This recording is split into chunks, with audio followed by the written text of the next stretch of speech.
I think if I was taller, I don't think I would have worked as hard. I don't think I Really? would have had that grit. I don't think I would have had that fight where it was like I had to prove myself every single day.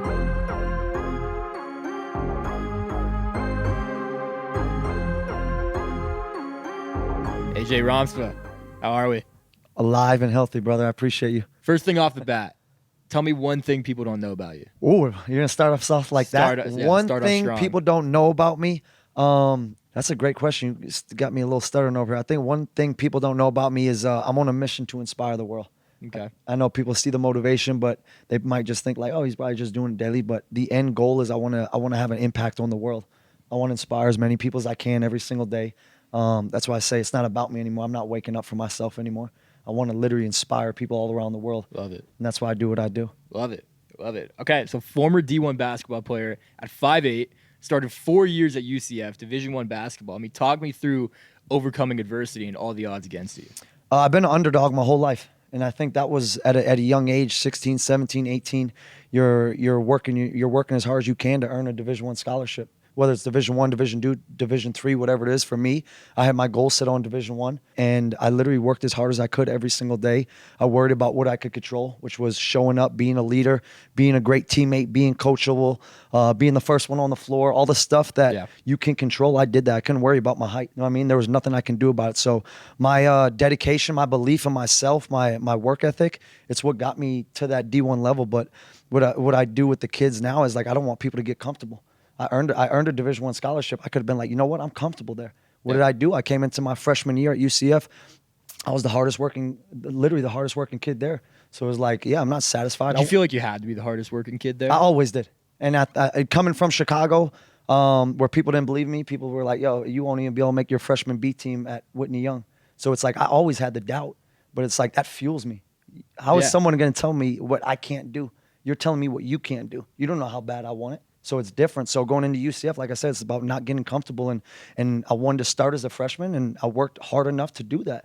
And I was able to be a 4-year starter, but it comes from not getting comfortable. It comes from working hard and showing up every single day. And obviously I tell the guys, man, these young kids is like, don't even worry about just the scoring. You know what I mean? They got way more than that. They got those top 5 guys all around the country. Be that player that you can earn a scholarship that you're going to get playing time. What do? Be coachable. You know what I mean? Be a good teammate. Do all the stuff no one wants to do. And I think that's how I know that's how you separate yourself. And if you want to do big things, play in college, D1, D2, D3, it doesn't matter. You have to set those goals and you have to work towards them and not stop until you get there. And I don't care how many people don't believe in you. I don't care how many people tell you can't. You believe in yourself. Love it. Love it. You ever try to be taller? Man, I wish, bro. Every day stretching, hanging on milk, whatever I can, just anything. You know, milk was.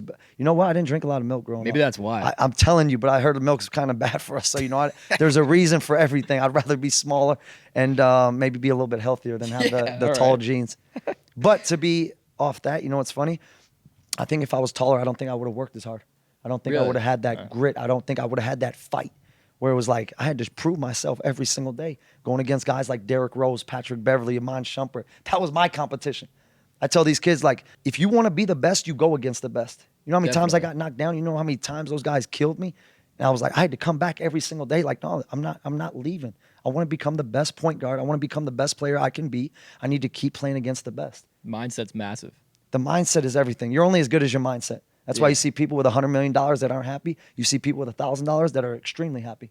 You're only as good as your mindset. So whatever you think up here, whatever you believe in yourself there, that's going to be your life. Yeah, you preach the power of positivity. I mean, tell me a little about that. How can positivity really shape your mindset in your life? It's life-changing, and everything's a choice. You're a super positive guy, and you seem like, from the outside, it's like, yeah, you're a very happy guy. You love life. I've had to go through some really tough times to get here. You know what I mean? It hasn't been easy, and I think that's why I'm so grateful every single day. But everything is a choice. I could wake up and be, man, I'm miserable. You think I'm going to get a lot done?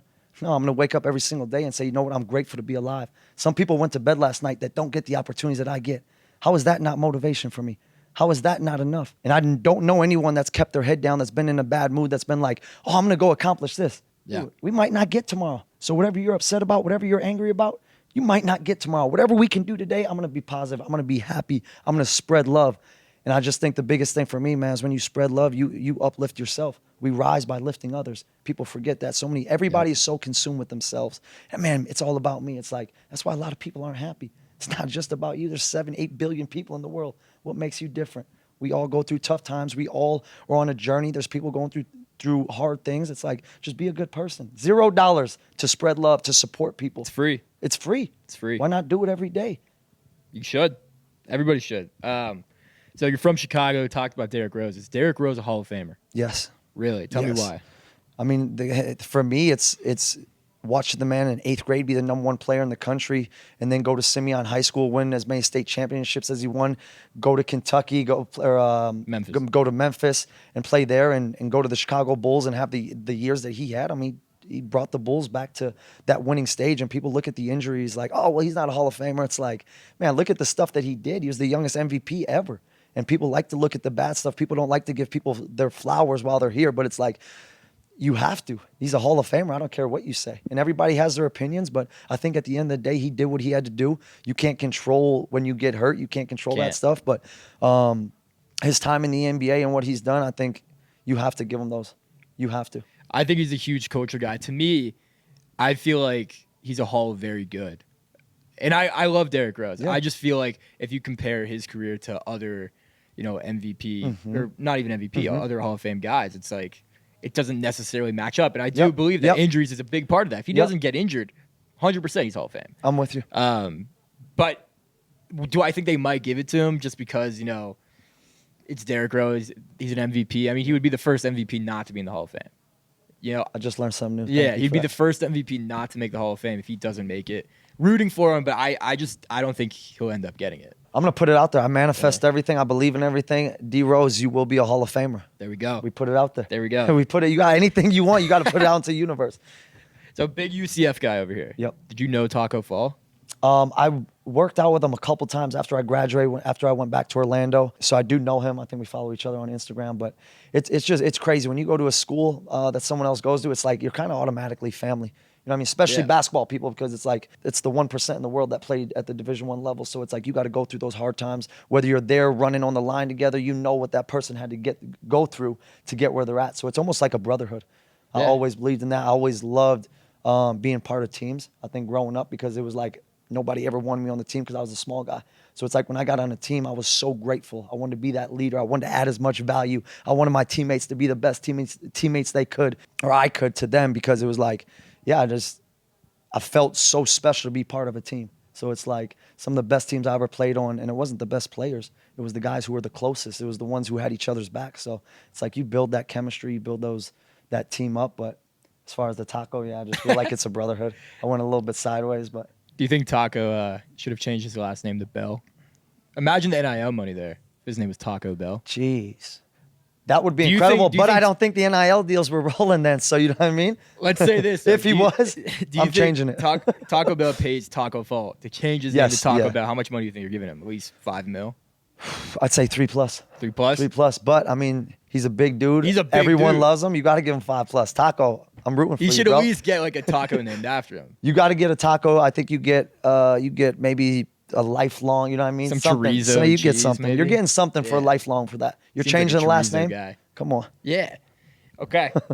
AJ, best college basketball program. Wow. Who is it? Best college basketball program. Your personal opinion. Doesn't have to be based off stats. Your personal opinion. As a basketball fan, I think there's so many incredible basketball programs, and you look at it from, you know what I mean, it's 50 years ago, whether it's Indiana, whether it's Kentucky, whether it's the Memphis back then, and it's just so many teams. I don't know if I could really put one.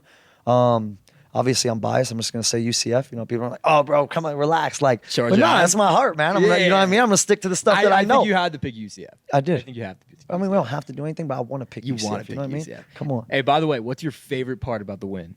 Wow, my favorite part about the Wynn, I'm actually going to say the people here. I just think the people have been amazing, the staff, and I think that's the most important thing when you go different places. You know what I mean? It's like so welcoming, by the way. It's literally like, it goes back to, like I said, the team stuff. It's like a family. You know what I mean? From the host to the marketing people, just everybody's so connected, so aligned together, where it's like you feel the good energy, you feel the good vibes, and you got to remember, people are human, so it's like we spread love to each other. You're kind to them, they're kind to you, and it's just like a spiral of positivity. Man. We need that, and it's been incredible here at the Wynn, obviously. And you're coming back for NBA Summer League. Where are you going to stay? The Wynn. At the Wynn, baby. Obviously, I'm supposed to be coming back next week too, so I may be coming back. He's to coming the back Wynn. next week. To the Jeez, Wynn. dude, come on. It's a win-win, baby. I said that. We can't stop. We can't stop. AJ, thank you so much Man, for I coming on, appreciate you, brother. Thank you. Definitely. Heart over height, always. For life. You know that.